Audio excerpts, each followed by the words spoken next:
नमस्कार, मैं हूं पूजा सिंह और आप देख रहे हैं हमारा ये खास बुलेटिन। चलिए बुलेटिन की शुरुआत करेंगे आज की कुछ खास बड़ी खबरों के साथ। उत्तर प्रदेश में आपको बता दें कि भारत में तबाही मचाती ये बारिश और बाढ़ के बीच प्रधानमंत्री नरेंद्र मोदी अब प्रभावित राज्यों का दौरा करने वाले हैं। ये दौरा ऐसे वक्त में हो रहा है जब भूस्खलन, मकान ढहने और अचानक आई बाढ़ से सैकड़ों लोगों की जान जा चुकी है। हिमाचल प्रदेश, जम्मू कश्मीर, पंजाब और हरियाणा में लगातार बरस रहे पानी ने हालात गंभीर कर दिए हैं और अब तक 500 से ज्यादा मौतें हो चुकी हैं। नदियां खतरे के निशान से ऊपर बह रही हैं, सड़कें बंद है, फसलें नष्ट हो चुकी हैं और हजारों लोग फंसे हुए हैं। पीएम मोदी यहां हालात का जायजा लेंगे और साथ ही प्रभावित इलाकों में राहत और बचाव कार्यों की प्रगति की समीक्षा भी करेंगे।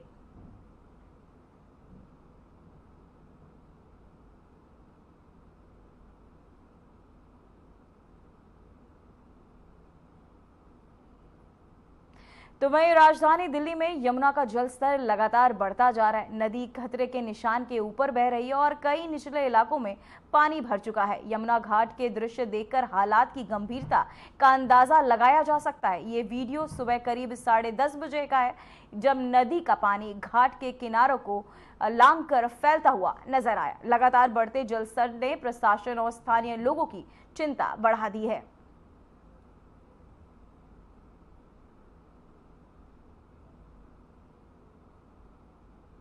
तो वहीं आगामी उपराष्ट्रपति चुनाव को लेकर इंडिया ब्लॉक ने एक महत्वपूर्ण बैठक बुलाई है। नए बैठक वर्चुअल मोड में आयोजित की जाएगी, जिसमें इंडिया ब्लॉक के सभी गठबंधन सदस्य शामिल होने की संभावना जताई जा रही है। इस बैठक का मुख्य उद्देश्य उपराष्ट्रपति चुनाव के लिए रणनीति पर चर्चा करना और गठबंधन के भीतर सर्वसम्मति से उम्मीदवार का चयन सुनिश्चित करना होगा। इंडिया ब्लॉक के नेता चुनाव प्रक्रिया को लेकर समन्वय और समर्थन जुटाने पर भी विचार करेंगे। गठबंधन के सदस्यों के बीच विभिन्न राजनीतिक पहलों, सहयोग और चुनावी समीकरणों पर विचार विमर्श की उम्मीद जताई जा रही है।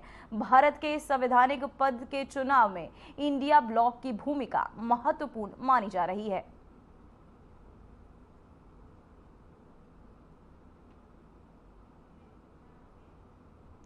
तो वहीं भारत निर्वाचन आयोग ने सभी राज्यों और केंद्र शासित प्रदेशों में मुख्य चुनाव अधिकारियों की एक महत्वपूर्ण बैठक 10 सितंबर को राजधानी दिल्ली में बुलाई है। इस बैठक में चुनाव आयोग के तहत पूरे देश में एक साथ लागू किए जा रहे एसआईआर प्रणाली पर गहन चर्चा की जाएगी। सूत्रों के अनुसार आयोग एसआईआर को देश भर में समान रूप से लागू करने की योजना पर तेजी से काम कर रहा है।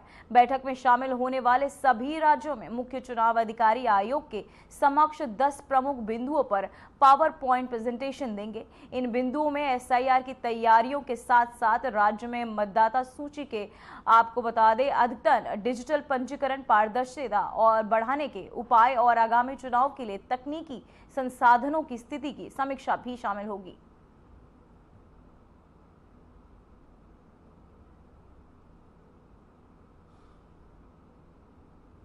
मॉरिशस के प्रधानमंत्री जी का आवागमन 10 तारीख को है और 10 तारीख शाम को आ जाएंगे और 11 तारीख को माननीय प्रधानमंत्री जी, हमारे प्रधानमंत्री जी भी आएंगे और दोनों देश के बीच का जो बायलैटरल मीटिंग वगैरह यहाँ पे होगी और फिर हमारे प्रधानमंत्री जी वापस चले जाएंगे।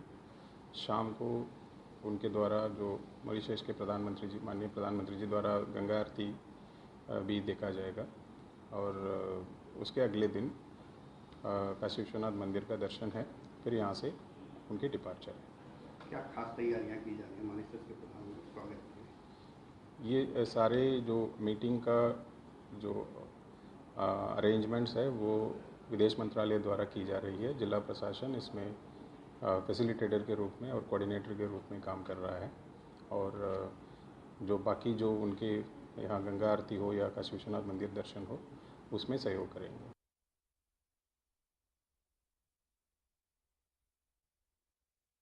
देश भर की राजनीति में भावनाओं की आंधी चल रही। प्रधानमंत्री मोदी की मां को अपमानित करने का मामला अभी ठंडा भी नहीं हुआ था कि कांग्रेस ने एक और विवाद खड़ा कर दिया। इस बार केरल कांग्रेस ने बिहार की तुलना बीड़ी से कर दी। आइए जानते हैं कैसे ये दोनों घटनाएं 2025 के बिहार विधानसभा चुनाव को झकझोर सकती हैं। चौबे चले छब्बे बनने, दूबे बनकर लौटे। यही मुहावरा अब कांग्रेस के राजनीति जीवन में जीवंत हो चुका है। एक तरफ प्रधानमंत्री की मां को अपमानित करने का विवाद, तो दूसरी तरफ बिहार को लेकर आपत्तिजनक तुलना। दोनों घटनाओं ने आम जनता के दिलों में भावनाओं का तूफान खड़ा कर दिया है। भले ही लोकतंत्र में विरोध करना अधिकार है, लेकिन सीमाएं तय है। विरोध करना लोकतंत्र का गहना है, लेकिन प्रधानमंत्री मां को अपमानित करना कानूनी और नैतिक रूप से क्षमा के योग्य नहीं है। कांग्रेस की सफाई इस मामले में उनकी ही राजनीति को चोट पहुंचा रही है। बता दें कि जब प्रधानमंत्री नरेंद्र मोदी जनता से सवाल करते हैं, मेरी मां तो राजनीति में भी नहीं थी, दिवंगत हो चुकी थी, फिर उनको क्यों गाली दी गई, तो ये सवाल हर भारतीय के दिल को छू जाता है। केरल कांग्रेस द्वारा बिहार की तुलना बीड़ी से करना बिहार के लोगों की असमता पर चोट है। चुनाव में भावनाएं हमेशा निर्णायक रही है। 2015 में मोहन भागवत के आरक्षण वाले बयान ने चुनाव की धारा ही बदल दी थी। उसी तरह इस बार गाली और अपमान के मुद्दे विपक्ष के लिए मुश्किल खड़ी कर सकते हैं। भले ही कांग्रेस ने वोट अधिकार यात्रा को जनता का समर्थन दिलाने की कोशिश की, लेकिन ये विवाद उनके अभियान को किनारे पर ला खड़ा कर दिया। वोटरों की भावनाओं को छूने वाले मुद्दे चुनाव की दिशा बदल सकते हैं। राजनीति विशेषज्ञों का कहना है कि ये भावनात्मक मुद्दे चुनाव में निर्णायक भूमिका निभाते हैं। बिहार के मतदाता अपनी असमता और परिवार के सम्मान पर गुस्सा करने से पीछे नहीं हटेंगे। कांग्रेस का यह विवाद केवल व्यक्तिगत नहीं, बल्कि बिहार विधानसभा चुनाव 2025 की राजनीति में भी गहरी छाप छोड़ सकता है। भावनाओं से जुड़ी हर घटना मतदाता की सोच और चुनावी निर्णय को प्रभावित करती है। बीजेपी इस मौके को राजनीतिक फायदे के लिए भुनाने में पीछे नहीं है।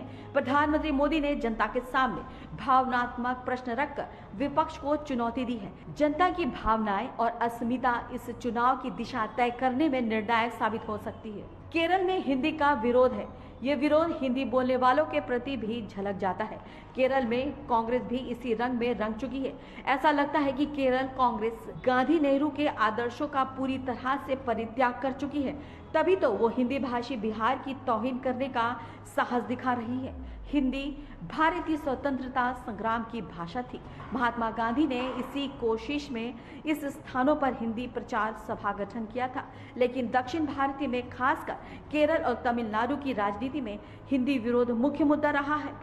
2022 में जब संसद की राजभाषा समिति ने केरल में हिंदी के प्रयोग को बढ़ावा देने की सिफारिश की, तो केरल में इसका विरोध हो गया।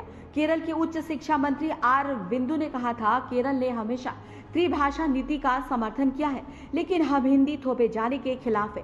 केरल के मुख्यमंत्री पी विजयन ने प्रधानमंत्री मोदी को एक पत्र लिखा था। राजभाषा को लेकर जो संसदीय समिति बनी है, उसकी सिफारिश को केरल कभी स्वीकार नहीं करेगा। केरल कांग्रेस नेता राजनीति के लिए कुछ भी कर सकते हैं। 2017 में केंद्र सरकार ने पशुओं के प्रति क्रूरता निवारण अधिनियम की एक धारा में बदलाव किया था। इस प्रावधान के बाद जिन मवेशियों को मवेशी बाजार से खरीदा जाता है, उसे मारा नहीं जा सकता। जैसे ही ये नियम बना, केरल में इसका विरोध होने लगा। केरल यूथ कांग्रेस के एक नेता ने इसके प्रति विरोध प्रकट करने के लिए एक बड़ा ही क्रूर और घृणित कार्य कर डाला। उसने सरेआम एक बछड़े को मार डाला। उस वीडियो में बहुत ही आपत्तिजनक बातें कहते हुए सुना जा सकता है। इस घटना के बाद कांग्रेस की पूरे देश में फजीहत हो गई थी। किसी भी विरोध में हत्या और हिंसा की घटना घृणित और निंदनीय है। केरल में कांग्रेस के अलावा राजद भी अपना भविष्य तलाश रहा है। 2023 में केरल के लोकतांत्रिक जनता दल का राष्ट्रीय जनता दल में विलय हो गया था। उस समय एलजेडी के केपी मोहनन विधायक थे। एलजेडी पार्टी के अध्यक्ष थे एमवी श्रेयम्स कुमार। जब यह विलय हुआ था, तब राजद नेता तेजस्वी यादव कोचीकोड में श्रेयम्स कुमार को अपनी पार्टी का झंडा सौंप रहे थे। इस तरह केरल विधानसभा में राजद का एक विधायक हो गया था।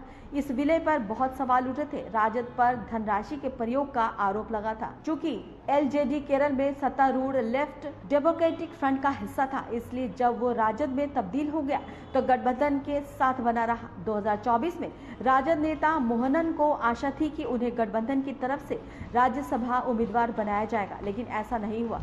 तब उन्होंने राज्य सरकार में मंत्री पद की मांग कर दी थी। तब केरल कांग्रेस के बिहार विरोधी बयान से राहुल गांधी और तेजस्वी यादव दोनों के लिए मुश्किल खड़ी हो गई थी। तो देखा जाए तो कांग्रेस के इन विवादों ने उनकी ही राह में बाधा खड़ी कर दी। बिहार के मतदाता भावनाओं के साथ जुड़ाव महसूस कर रहे हैं और ये 2025 के चुनाव की धारा को प्रभावित कर सकता है। अगले कुछ महीनों में राजनीति के इस तूफान की गहराई और स्पष्ट होगी। बता दें कि बिहार में चुनाव का ऐलान किसी भी वक्त हो सकता है। राहुल गांधी तेजस्वी यादव की वोटर अधिकार यात्रा में पीएम मोदी की मां को गाली का मुद्दा बिहार में अभी तक गर्म है। पीएम मोदी ने जिस तरह से 29 मिनट के भावुक भाषण में कांग्रेस आरजेडी को घेरा, उससे कहा जा सकता है कि राहुल तेजस्वी की 16 दिन की यात्रा की मेहनत पर पानी फिर सकता है। अब बीजेपी ने बीड़ी विवाद बिहार के आत्मसम्मान से जोड़ दिया है। बीजेपी और जेडीयू के नेता जिस तरह से तीखे हमले कर रहे हैं, उससे इतना तय लग रहा है कि आने वाले कुछ समय तक ये मुद्दा प्रदेश की सियासत को गरमाता रहेगा। Bureau report, IDN TV. तो वहीं राजा रघुवंशी हत्याकांड में गिरफ्तार किए गए 5 आरोपियों के खिलाफ 790 पन्नों का आरोप पत्र दाखिल किया गया है। ये आरोप पत्र शिलांग के सरोहा उपमंडल न्यायालय में प्रथम श्रेणी न्यायिक मजिस्ट्रेट की अदालत में पेश किया गया। इसमें पर्याप्त भौतिक साक्ष्य और दस्तावेज कागजात शामिल है, जो मामले को मजबूत और अदालत में प्रस्तुत करने के उद्देश्य से जुटाए गए हैं।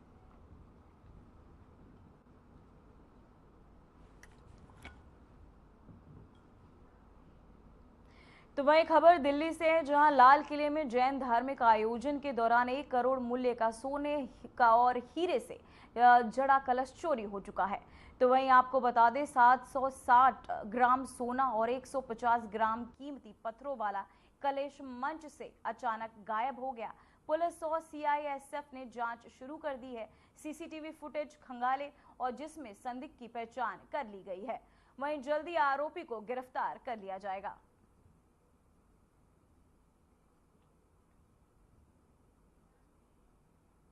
प्रधानमंत्री नरेंद्र मोदी 11 सितंबर को अपने संसदीय क्षेत्र वाराणसी के 1 दिवसीय दौरे पर रहेंगे। इस दौरान वो मॉरिशस के प्रधानमंत्री प्रविंद जगन्नाथ के साथ द्विपक्षीय बातचीत करेंगे।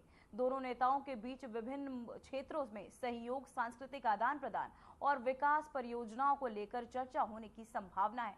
प्रधानमंत्री मोदी का ये दौरा कई मायनों में अहम माना जा रहा है, क्योंकि पहली बार किसी विदेशी प्रधानमंत्री का इतने लंबे समय तक काशी प्रवास हो रहा है। वहीं मॉरिशस के प्रधानमंत्री 3 दिन तक वाराणसी में रहेंगे और इस दौरान वे काशी की सांस्कृतिक, अध्यात्म और विकास कार्यों से रूबरू होंगे।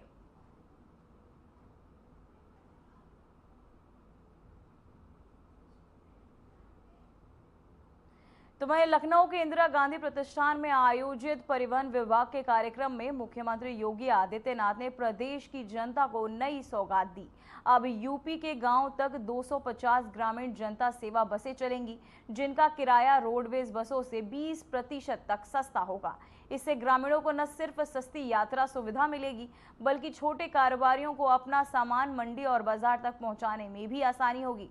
सामान्य रोडवेज बस का किराया ₹1.30 प्रति किलोमीटर, तो वहीं ग्रामीण जनता सेवा बस का किराया ₹1.4 प्रति किलोमीटर होगा। वहीं इससे यात्रियों को ₹100 के किराए पर केवल ₹80 ही चुकाने होंगे। ये सेवा आपको बताते चले 75 से 80 किमी के दायरे में गांव तक पहुंचाई जाएगी। वहीं सामान्य ढोने और साथ ही आपको बताते चले कि इससे सामान ढोने में लोगों को राहत भी मिलेगी।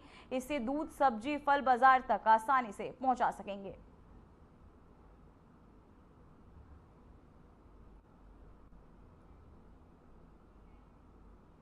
तो वहीं कन्नौज से बड़ी सियासी प्रतिक्रिया सामने आई है। समाजवादी पार्टी अध्यक्ष अखिलेश यादव ने अमेरिका और भारत के रिश्तों पर बयान देते हुए कहा कि डोनाल्ड ट्रंप और मोदी की दोस्ती इसलिए क्योंकि भाजपा और सरकार है, और आपको बता दें कि नरेंद्र मोदी प्रधानमंत्री हैं। अखिलेश यादव ने कहा, अमेरिका स्वास्थ्य, शिक्षा और तकनीकी में दुनिया में सबसे आगे है। ऐसे में उनसे संबंध खराब नहीं किए जा सकते। साथ ही उन्होंने पड़ोसी देशों को लेकर भी चेतावनी दी है और कहा कि जो भी देश पाकिस्तान की मदद करता है या हमारी जमीन पर नजर रखता है, उससे सावधान रहना जरूरी है। तो जो बात हमारे पत्रकार साथी कह रहे हैं, दोस्ती अलग जगह है, वो दोस्ती इसलिए है क्योंकि भारतीय जनता पार्टी की सरकार है, वो देश के प्रधानमंत्री हैं। अमेरिका से संबंध अच्छे हों। अमेरिका व्यापार करता है, वह अमेरिका कैपिटलिस्ट लोगों की राजधानी है, वहां वेल्थ बनाई जाती है, पैसा बनाया जाता है। अमेरिका में सपने देखते हैं बड़े बड़े लोग, और उन सपनों को पूरा करने के लिए वहां के लोग मेहनत करते हैं, और उसका परिणाम ये हुआ है कि साइंस, टेक्नोलॉजी, अर्थव्यवस्था, सुविधाएं, इंफ्रास्ट्रक्चर, स्वास्थ्य में, शिक्षा में वो दुनिया में सबसे ऊपर दिखाई देता है। उस देश से संबंध आपके कभी खराब नहीं होने चाहिए।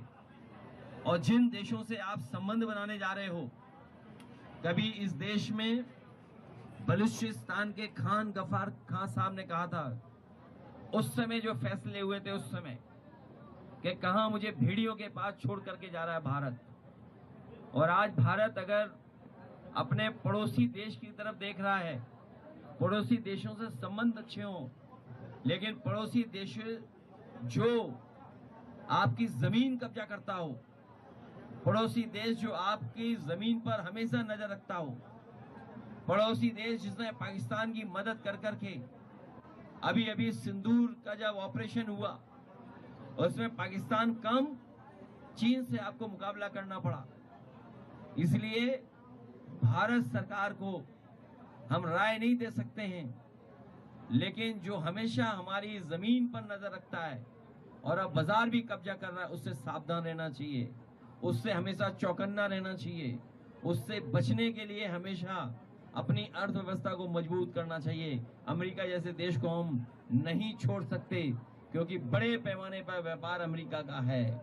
और तब जब 8 लाख बच्चे हमारे विदेश पढ़ने जाते हैं, 8 लाख बच्चे विदेश पढ़ते हैं, और हमारे बीजेपी के लोगों के तो गुजरात से संबंध अच्छे हैं, बड़े पैमाने पे गुजरात के लोग ही अमेरिका में हैं। हमें उम्मीद है कि गुजरात के लोग जो अच्छी अच्छी पोस्ट में हैं, कई बड़े महत्वपूर्ण स्थानों पर हैं, एडवाइजरी उस स्थिति में हैं, वो कम से कम भारत के संबंध उस देश से बिगड़ने नहीं देंगे। वहीं विश्व प्रसिद्ध प्रतिपक्ष मेला महासंगम 2025 गया जी में शुरू हो गया है।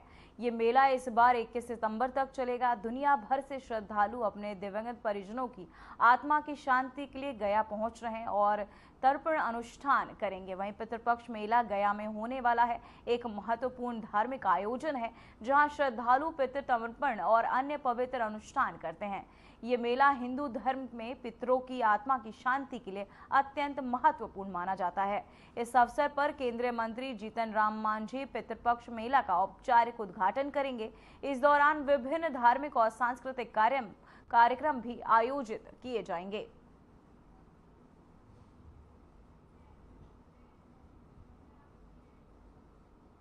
देश भर में बाढ़ और बारिश ने अब तक के सबसे भयावह रूप ले लिया है। हिमाचल और जम्मू कश्मीर से छोड़े गए पानी के कारण पंजाब, उत्तर प्रदेश, बिहार, झारखंड और पश्चिम बंगाल की नदियां उफान पर है। गांव-गांव जलमग्न, खेतों में पानी और फसलें बर्बाद। देश के विभिन्न हिस्सों में हालात भयावह बने हुए हैं। इसी को लेकर हम आपको दिखाएंगे देश की इस तबाही की हकीकत। देश के कई राज्यों में बाढ़, बारिश और बादल फटने का सिलसिला जारी है। सितंबर में हुई भारी बारिश से लोग परेशान हैं। दिल्ली में यमुना नदी का जलस्तर हथिनी कुंड बैराज से छोड़े गए जल के कारण बढ़ गया, जिससे निचले इलाके जलमग्न हो गए और बड़ी आबादी को बेघर होना पड़ा। तो वहीं पंजाब में सैलाब की मार से 40 से ज्यादा लोगों की जान चली गई। फाजिल्का के बाढ़ प्रभावित इलाकों में सेना राहत और बचाव कार्य में जुटी है। हरियाणा, उत्तर प्रदेश, मध्य प्रदेश, राजस्थान, जम्मू कश्मीर और गुजरात में भी जल भराव और बारिश से हालात खराब है। केंद्रीय जल आयोग की रिपोर्ट के अनुसार भारत की 24 नदियों में गंभीर बाढ़ की स्थिति है, जबकि 33 अन्य नदियों का जलस्तर सामान्य से ऊपर है। बिहार, उत्तर प्रदेश, दिल्ली, जम्मू कश्मीर, झारखंड, पश्चिम बंगाल और ओडिशा की नदियों में बाढ़ का पानी गांव-गांव तक फैल चुका है। पंजाब में हालात सबसे गंभीर है। राज्य के 23 जिलों में बाढ़ ने 1655 गांव को प्रभावित किया है और 3 लाख से ज्यादा लोग अभी भी सुरक्षित स्थानों तक नहीं पहुंच पाए हैं। स्कूल, कॉलेज और यूनिवर्सिटी की छुट्टियां 3 सितंबर से बढ़ाकर 7 सितंबर कर दी गई है। बता दी कि 1 अगस्त से 3 सितंबर तक बाढ़ में अब तक 37 लोगों की मौत हो चुकी है। कई गांव पूरी तरह डूब चुके हैं। घर, मकान टापू बन गए हैं। खेतों में पानी भरने से फसलें बर्बाद हो गई है। गांव-गांव डूब जाने के कारण लोगों की जिंदगी अस्त व्यस्त हो गई है। परिवार घरों से बाहर सुरक्षित जगहों पर शरण लेने को मजबूर है।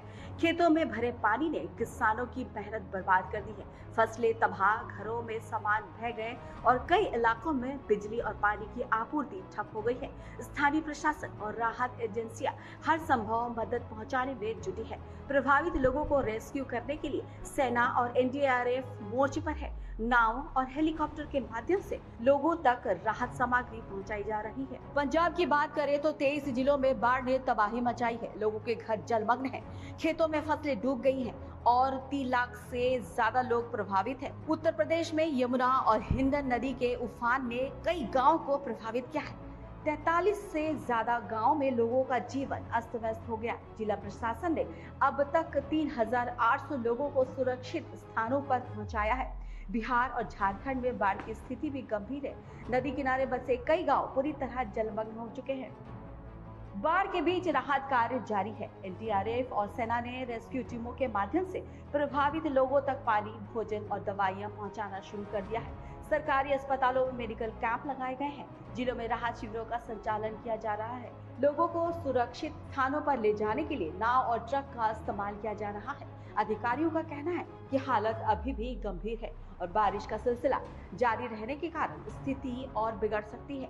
लोगों से अपील की जा रही है कि वे नदी किनारे न जाएं और प्रशासन द्वारा बताए गए सुरक्षित स्थानों पर ही रहें। बता दें कि मौसम विभाग ने आगामी दिनों में और भारी बारिश की चेतावनी जारी की है। नदियों का जलस्तर लगातार बढ़ रहा है। अधिकारियों ने अलर्ट जारी करते हुए कहा कि नदी किनारे रहने वाले लोगों को तुरंत सुरक्षित स्थानों पर पहुंचाया जाए।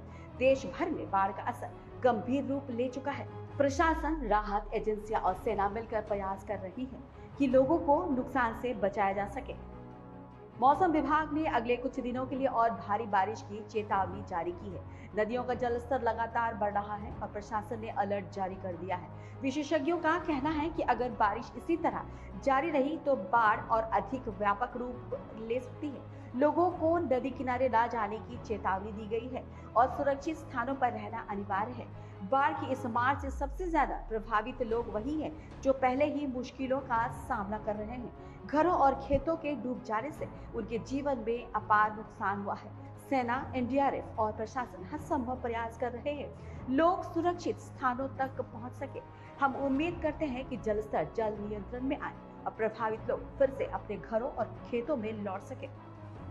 तो वहीं यूपी में अगले 4 दिनों तक मौसम ज्यादा नहीं बदलेगा। मौसम विभाग ने कहा कि 10 और 11 सितंबर को भारी बारिश की संभावना है। वहीं 6 से 9 सितंबर तक प्रदेश के अलग अलग हिस्सों में कहीं-कहीं हल्की बारिश और गरज चमक की संभावना है। उत्तराखंड के 3 जिलों देहरादून, बागेश्वर और नैनीताल में भारी बारिश की संभावना जताई है। वहीं हरिद्वार, नैनीताल समेत अन्य जिलों में भी रुक रुक कर बारिश हो सकती है। मौसम विभाग ने लोगों से सतर्कता बरतने के निर्देश दिए हैं। आईएमडी ने 8 सितंबर को हिमाचल प्रदेश में फिर से भारी बारिश का अलर्ट जारी किया है। वहीं 10 और 11 सितंबर को असम और मेघालय में कुछ स्थानों पर भारी बारिश होने की संभावना है। देश भर में बाढ़ और लगातार हो रही बारिश का कहर अब भी जारी है। पंजाब, उत्तर प्रदेश, बिहार, झारखंड, ओडिशा और अन्य प्रभावित राज्यों में नदियों का जलस्तर लगातार बढ़ रहा है, जिससे गांव-गांव जलमग्न है। घरों और खेतों में पानी भरने से लोगों का जनजीवन पूरी तरह अस्त व्यस्त हो गया है। पंजाब में 1655 गांव प्रभावित हैं और राज्य के 23 जिलों में करीब 3 लाख से ज्यादा लोग बाढ़ की चपेट में आ चुके हैं। उत्तर प्रदेश में यमुना और हिंडन नदियों के उफान के कारण दर्जनों गांव प्रभावित हैं, जबकि बिहार और झारखंड में कई इलाके पूरी तरह जलमग्न हो चुके हैं। सेना, एनडीआरएफ और जिला प्रशासन लगातार राहत और बचाव कार्यों में लगे हैं। हेलीकॉप्टर और नाव के माध्यम से प्रभावित लोगों तक भोजन, पानी, जरूरी दवाइयां पहुंचाई जा रही है। राहत शिविरों में उन्हें रहने और खाने की व्यवस्था दी गई है। बारिश और नदियों के उफान के कारण स्थिति अभी भी गंभीर बनी हुई है। हालात में सुधार तभी संभव है जब पानी धीरे धीरे उतरने लगे। बाढ़ से ग्रस्त लोग अपने घरों और खेतों में लौटेंगे और धीरे धीरे अपने जीवन को फिर से सामान्य बनाने की कोशिश करेंगे। ये बाढ़ का संकट न केवल प्रभावित इलाकों की मौजूदा परिस्थितियों को उजागर करता है, बल्कि ये हमें याद दिलाता है कि प्राकृतिक आपदा में प्रशासन, राहत एजेंसियां और समुदाय का सहयोग कितनी अहम भूमिका निभाता है। Bureau report, Aryan TV. फिलहाल बुलेटिन और रिपोर्ट्स में इतना ही। मुझे दीजिए इजाजत। नमस्कार।